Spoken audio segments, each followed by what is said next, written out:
6 meses, en el que los pacientes entrenaban 2 días a la semana y correlacionábamos los resultados de forma física, como, pues yo qué sé, resistencia aeróbica, la fuerza, equilibrio, coordinación, agilidad, etcétera, con función hepática, para ver si afectaba por un lado negativamente o no afectaba negativamente y por otro lado cómo afectaba en su calidad de vida.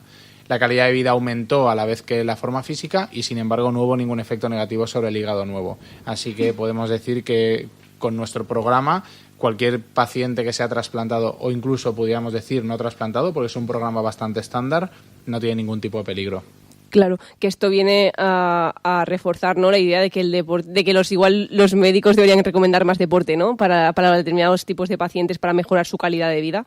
Sí, los médicos no lo recomiendan demasiado, lo que te recomienda es que seas activo, pero el problema que tiene el médico, y es la realidad, es que por un lado no puede controlar lo que hace el paciente. Por ejemplo, cuando a ti te manda una medicación, te dice 2 pastillas al día y es fácil que te lo controle, pero el ejercicio no. Porque tiene a nivel fisiológico tiene unas reacciones que él no puede controlar porque no sabe lo que estás haciendo, claro. No sabe si estás haciendo los ejercicios correctamente. Y en segundo lugar, la falta de profesionales especialistas en ejercicio y patologías. Me da igual que sea trasplante, que sean cirugías, que sea osteoporosis, que sea reumatología. La clave es ahora intentar formar a entrenadores que sean especialistas en patologías. Estábamos hablando antes también que las universidades no fomentan lo suficiente el conocimiento en empresas, ¿no? Y tú has demostrado que partiendo de una parte que es ciencias del deporte, que así a priori no parece muy emprendedor ¿no?, la temática, sí que has querido emprender. ¿Hace falta más conocimiento de las universidades sobre empresas para poder hacer negocios de cualquier cosa? Pues mira, si la crisis ha servido para algo es para potenciar el emprendimiento, porque como de repente, bueno, mi carrera es muy de oposiciones. Entonces, si de repente las cortan de una manera radical, la gente tiene que buscarse la vida de alguna manera. Tenías la opción de ser monitor de natación, monitor de lo que sea, pero muchísima gente ha emprendido y se ha hecho entrenador personal o se ha montado su centro, su pequeño gimnasio. Y eso yo creo que es clave. El problema que tenemos es que durante la carrera no se vio ninguna asignatura sobre emprendimiento. Sí que es cierto que la Universidad de Valencia tiene un departamento que se llama ADEIT, que es la Cátedra de Cultura Empresarial, en la que hacen varios cursos. Y yo los hice todos.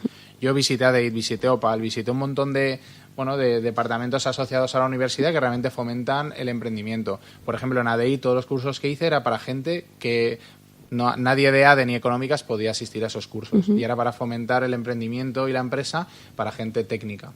Al final tienes que ser tú un poco proactivo, ¿no?, de tener que ir a buscarlos, pero no te meten ahí te encienden la mecha y te dicen, venga, que tú esto puedes hacerlo, sino que tienes que ir tú. Realmente los profesores son funcionarios, entonces claro. Hay pocos profesores que tengan empresas, pero tienes que unirte a ellos. Yo tenía, por suerte, 2 profesores que luego tenían su parte privada y me enseñaron cosas. Luego visité, por ejemplo, uno tenía un gimnasio, estuve haciendo prácticas con él, y en ADEIT hice Equipo Cher Empresari, el curso de mentores, que está muy bien, y hay un montón de iniciativas. Habéis cerrado varias rondas de financiación. ¿Quiénes son actualmente vuestros inversores? Sí, nosotros hemos cerrado 1,7 millones de euros en total. De nuestros inversores tenemos Business Angels, que son ejecutivos de grandes empresas que nos han ayudado muchísimo en la parte de gestión de la compañía. Luego tenemos a ASICS y algunos Family Offices, sobre todo. Un tal Jorge Dobón dijo que eras un culo muy inquieto. Entonces, no sé si tienes nuevos planes. Habéis abierto recientemente SpaceFit, pero no sé si tenéis nuevos proyectos en mente. Sí, mira quién dice. Sí, es verdad decir bien. Sí, nosotros siempre tenemos planes nuevos. En SpaceFit nosotros ahora vamos a abrir Barcelona en mayo. Empezamos en 3 hoteles. A los hoteles les interesa, por un lado, porque así tienen actividades que nosotros les gestionamos. Vamos a poner yoga, zumba y entrenamiento para sus clientes, pero también para gente de fuera. Londres está abierto ya, Tokio semana que viene, y luego queremos hacer un formato de franquicias en el que cualquiera puede tener una franquicia, un SpaceFit House, en el que hay clases y nosotros les ayudamos a llenar ese centro. Por curiosidad, Tokio, o sea, evidentemente vienen los Juegos Olímpicos, pero no sé, es un destino curioso, ¿no? Sí, es muy curioso y te cuento la historia. Yo en noviembre me voy con ASICS a Tokio, que es donde está su sede, están Kobe y Tokio. En Tokio está el departamento que gestiona los Juegos Olímpicos. ASICS es el principal patrocinador y yo, de manera fortuita, conozco a la persona que es la fundadora de la mayor comunidad de fitness de Tokio. Se llama Sogo Fitness, que tienen más de 1.000 personas entrenando. Entonces hacen clases de pilates, de yoga, de entrenamiento, etcétera. Que además ellos trabajan también con ASICS, curiosamente. y ahora les vamos a absorber y va a ser SpaceFit. Y el fundador de Sogo Fitness, que lo que tenía era que él está solo y realmente ha podido montar una comunidad, pero no tiene una empresa detrás, les vamos a dar todo el soporte de tecnología, modelo de negocio, la colaboración, el partnership con ASICS, etcétera. Bueno, sí, apuntando fuerte, ¿eh? Pues sí, pues sí. Ya estabas hablando de algunos de los objetivos que tenéis para este año por todas las aperturas de SpaceFit. ¿Cuáles son las métricas que queréis llegar a conseguir? Pues por lo menos entre 2 y 3.000 clientes entrenando. Eso sería el objetivo principal entre todas las ciudades. Entre todas las cosas que haces, que no sé de verdad cómo te queda tiempo, también formas parte de la Asociación Valenciana de Startups. Sí. No sé un poco cómo valoras que habéis conseguido hasta ahora desde que se fundó, ¿no? Porque es uno de los fundadores, y cómo piensas que Valencia puede dar un salto más, ¿no? Al siguiente estadio de tener una mentalidad un poco más internacional y de atraer al talento.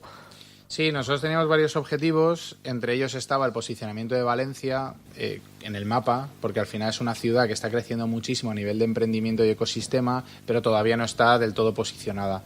Aún está en tercera posición de España y en Europa pues bastante más atrás.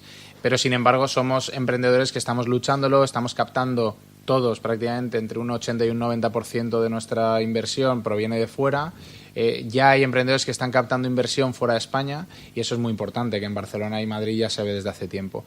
Luego, a nivel de talento, pues si posicionamos Valencia y la gente quiere venir a trabajar a Valencia, será mucho más potente a nivel de talento y creo que lo podemos conseguir. Hay empresas como Mr. Jeff que están trayendo a gente de todo el mundo, ¿no? Y bueno, nosotros también tenemos gente, pues todos los años acogemos a gente nueva de otros países. Bueno, pues yo creo que ya te hemos exprimido bastante. Y nada, estamos aquí un poco flipando, ¿no? Con todo el tema de ASICS y de los grandes clientes que lo que estáis consiguiendo. Y muchísimas gracias por contarnos la historia. Esperemos que sirva de inspiración, ¿no? a mucha gente. Y gracias a vosotros por escucharnos un programa más. Muchas gracias. Escucha todos los programas en plazaradio.es y en valenciaplaza.com. Suscríbete a nuestros canales en Apple Podcasts, Spotify, iVoox y Google Podcasts. Descarga la skill para Alexa de Plaza Radio o envía un WhatsApp al 605 66 36 70 para recibir cada nuevo episodio. También puedes seguirnos en Facebook, Twitter e Instagram.